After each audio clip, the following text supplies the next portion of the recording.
На ваш взгляд, кто в республике является олигархом? Ну, наверное, их много, не так мало.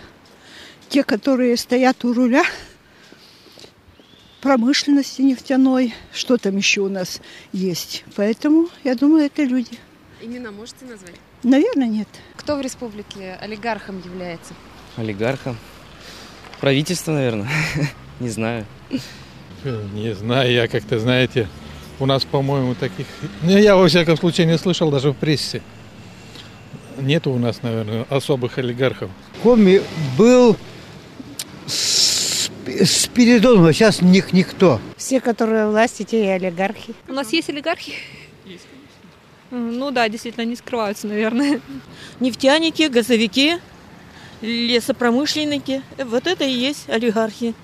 А по моему мнению, кто у нас мэр города, и все те, кто владеет вот всеми этими по коммунистической и дальше.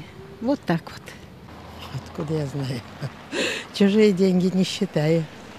Олигархам все те, кто сидят на площади. Это однозначно.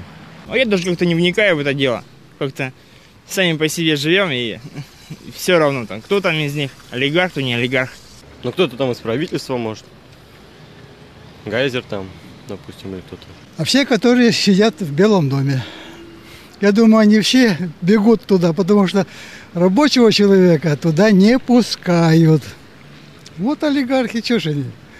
Я думаю, так. Олигархом является Зинчев, на мой взгляд. Олигархов у нас сколько? 11 или сколько человек?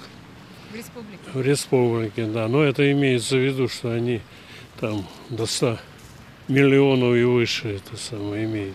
Имена помните? Нет, я не помню, но так-то знаю, но не могу вспомнить сейчас сразу. А зачем они мне нужны? Я простой советский пенсионер, так что... Ну а вот скажите, это официальный список, а на ваш-то взгляд? На мой взгляд, он больше гораздо. Есть теневики, которые это самое, как его, гораздо больше, короче говоря.